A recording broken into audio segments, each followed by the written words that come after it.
Hind ma'am. Jai Hind students, welcome to the Mahamana institute. आप सभी का महामना इंस्टीट्यूट में स्वागत करते हैं।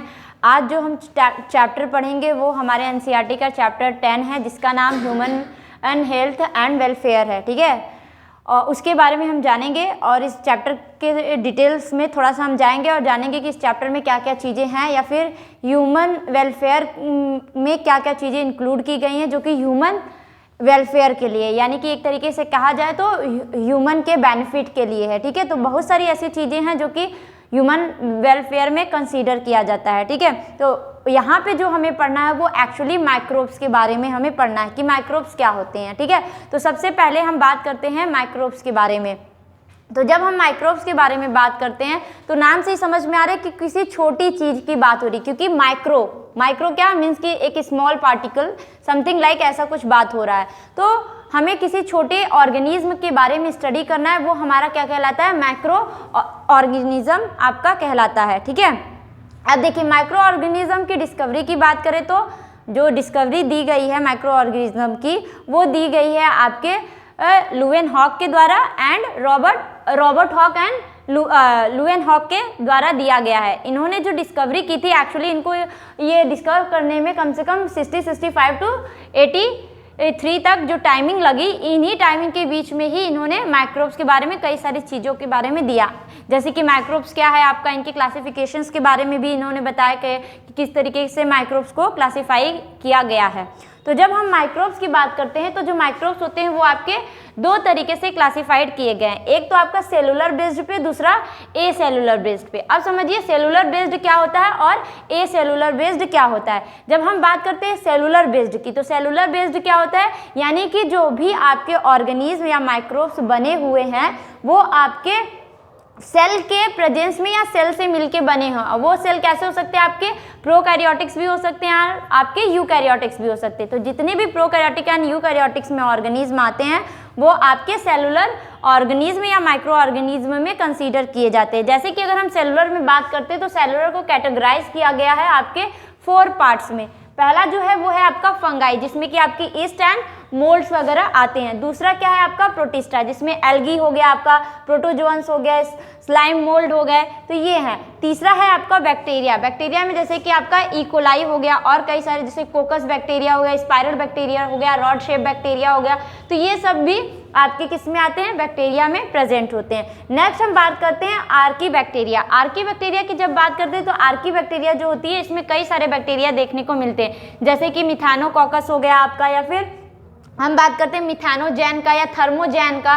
तो ये सारे जो बैक्टीरिया होते हैं वो आपके आर्की बैक्टीरिया में आते हैं। दूसरा हम बात करते हैं ए सेलुलर ऑर्गेनिज्म का। जब ए सेलुलर ऑर्गेनिज्म की हम बात करते हैं तो इसका मतलब ये कि ऐसे माइक्रोब्स या फिर ऐसे माइक्रोब ऑर्गेनिज्म जो कि सेल के बिल्कुल भी नहीं बने होते हैं। और एक खास बात ये भी है कि ये जो ए सेलुलर माइक्रो ऑर्गेनिज्म आते हैं इन्हें हम नॉन सेलुलर ऑर्गेनिज्म के नाम से भी जानते हैं। और इन्हें नॉन सेलुलर ऑर्गेनिज्म क्यों कहा जाता है, क्योंकि ये ना ही लिविंग थिंग में कंसीडर किए जाते हैं और ना ही नॉन लिविंग थिंग्स में कंसीडर किए जाते हैं। क्यों, क्योंकि इनका जो बिहेवियर होता है वो इनका बिहेवियर डुअल नेचर का होता है। जब तक ये किसी भी होस्ट के बॉडी में इंटर नहीं करते हैं तो इनकी जो एक्टिविटी होती है या फिर इनका जो प्रेजेंस होता है वो कैसा होता है, नॉन लिविंग थिंग की तरह ये एक्ट करते हैं। बट यही माइक्रोब्स अगर इंटर कर जाते हैं किसी होस्ट बॉडी में तब ये लिविंग ऑर्गेनिज्म की तरह बिहेवियर करते हैं। तो इसीलिए इसे नॉन सेलुलर ऑर्गेनिज्म या फिर ए सेलुलर ऑर्गेनिज्म में रखा गया।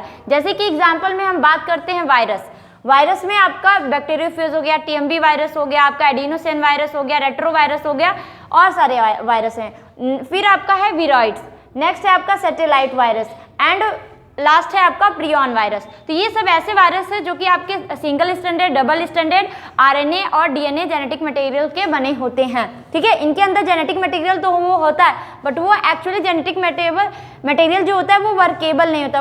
वो वर्केबल तब होता है जब वो इंटर करता है किसी होस्ट बॉडी में।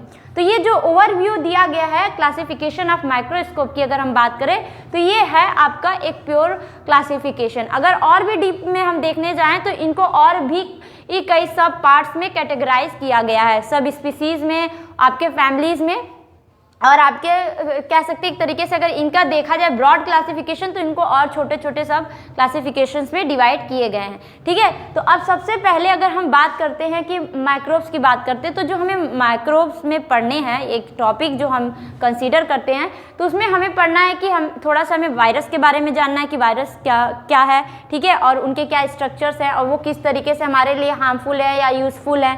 ठीक है, उसी तरीके से आपके जैसे फंगाई हो गए, बैक्टीरिया हो गया, प्रोटोजोन्स हो गए, आपके आर्की बैक्टीरिया, इनका क्या हेल्पफुल नेचर है या फिर ये हमारे लिए किस तरीके से हेल्पफुल है।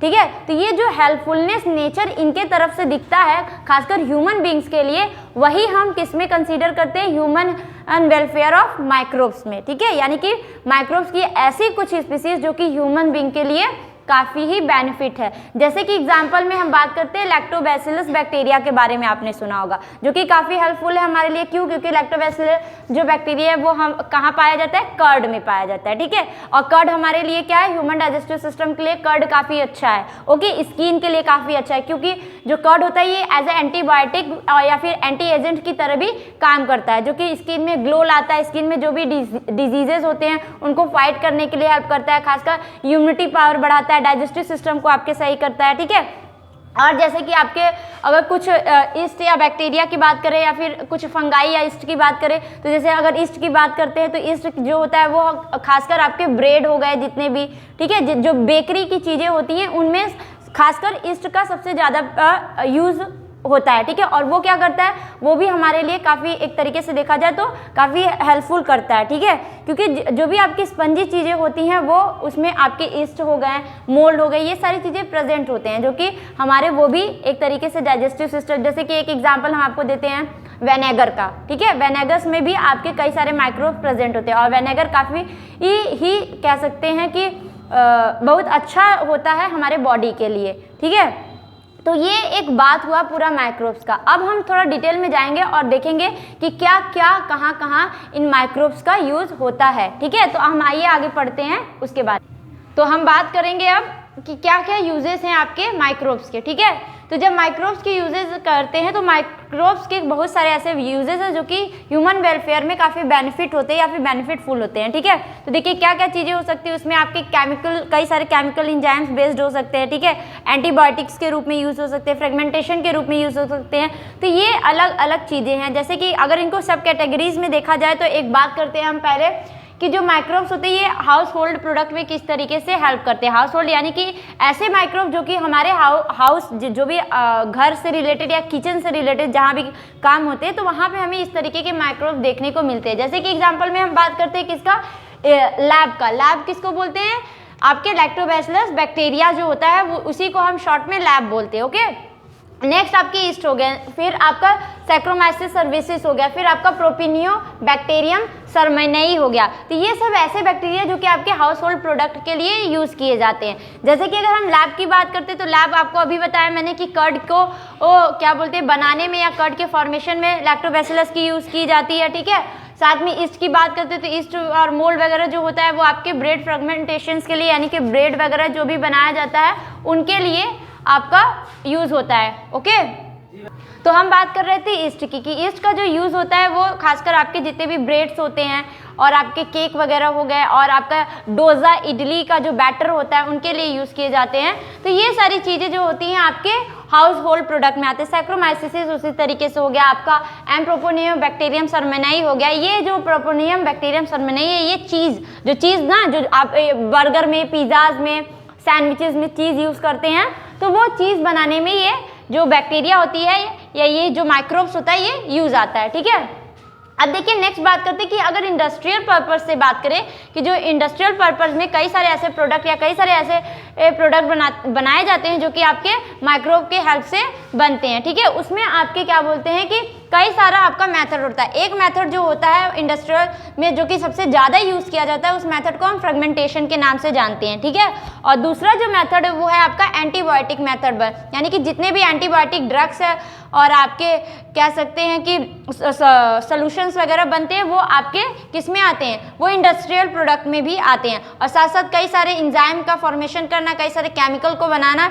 ये सभी आपके किस में आते हैं, इंडस्ट्रियल पर्पस में माइक्रोब को यूज़ किया जाता है। अगर हम बात करते हैं फर्मेंटेशन का, तो जब फर्मेंटेशन की बात करते हैं तो फर्मेंटेशन में दो चीज़ें सबसे इंपॉर्टेंट होती है। एक फर्मेंटेशन जो होता है वो एज अ बेवरेज पर्पस के लिए यूज़ किया जाता है, और जो दूसरा होता है वो एज ए एंटीबायोटिक, और जो तीसरा होता है वो होता है आपका इंजाइम्स के लिए, आपके केमिकल सब्सटेंस को बनाने के लिए या फिर केमिकल मॉलिक्यूल्स को बनाने के लिए, ठीक है, उन सभी चीज़ों का। तो अगर हम फ्रेगमेंटेशन की बात करते हैं और उसमें बेवरेज की बात करते हैं, तो बेवरेज में कई सारे ऐसे माइक्रोब्स हैं जैसे कि आपके सैक्रोमाइसिस सर्विसेज हो गए, ये जो होते हैं ये आपके बेवरेजेस को के प्रोडक्ट को बनाने में हेल्प करते हैं। साथ ही साथ बेवरेजेस में आपके कई सारे अल्कोहल ड्रिंक्स आते हैं जो कि आपके मार्केट में अवेलेबल भी हैं, बट देखिए कोई ये जो सारी चीज़ें वो हेल्प तो कर रही हैं कि चीज़ों को बनाने में, बट ऐसा नहीं है जो आपको अल्कोहल ड्रिंक्स ये मिल रहे हैं ये सब अच्छी चीज़ नहीं है, ठीक है ना। तो इसको थोड़ा निगलेक्ट करिए, बट ये जानिए कि हाँ उनके फॉर्मेशन में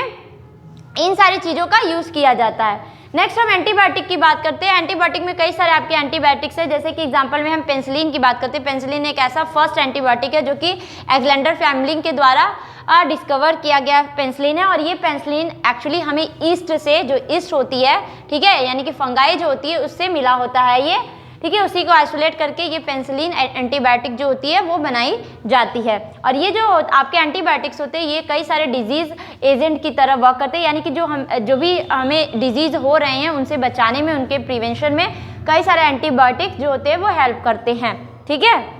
नेक्स्ट हम बात करते हैं कई सारे केमिकल एंड अल्कोहल या फिर बायो रिएक्टिव मॉलिक्यूल की। तो इसमें कई सारे आपके माइक्रोब है, जैसे कि एग्जांपल में एस्परजिलस हो गया, क्लोस्ट्रीडियम हो गया, लैब हो गया, इन सभी का भी केमिकल एंड एंजाइम्स में और बायो एक्टिव रिएक्टर को बनाने में इनका हेल्प होता है। जैसे अगर हम एग्जांपल में बात करें तो आपको पता है एक ऐसा मॉलिक्यूल सब्सटेंस है या फिर एक ऐसा सब्सटेंस है जिसे हम एग्रोस जेल के नाम से जानते हैं, ठीक है।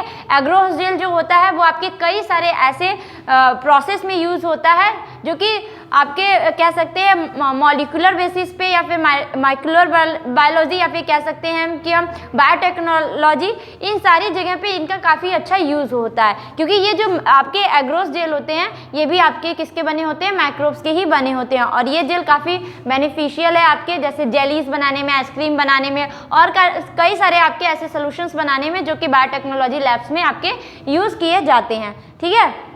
तो ये रहा आज के लिए आपका ओवरव्यू कि माइक्रोब्स क्या हैं, आपके क्लासिफिकेशंस उसके क्या हैं और कहाँ कहाँ यूजेज है। अभी इसकी कुछ यूजेज हैं जो कि पढ़ने, जैसे कि सीवेज इंडस्ट्री में कहाँ कहाँ इसके यूजेज है, और बायो रिएक्टर जो होता है वो किस तरीके से वर्केबल करता है, किस तरीके से उसका वर्क होता है, ये सारी चीज़ें अभी बाकी हैं। तो इन सारी चीज़ों को पढ़ने के लिए हम मिलेंगे आपसे नेक्स्ट वीडियो में। आज के लिए बस इतना ही। आपको एक न्यूज़ देना है कि आपके एग्जाम्स आगे आ रहे हैं, तो आप अपनी रिविजन्स को चालू कीजिए ताकि एग्ज़ाम तक आपको ज़्यादा हेडेक ना हो और आप अपनी चीज़ों को अच्छे से कवर कर सके। और अच्छे वीडियोस देखने के लिए जुड़िए महामना इंस्टीट्यूट के साथ। तब तक के लिए धन्यवाद।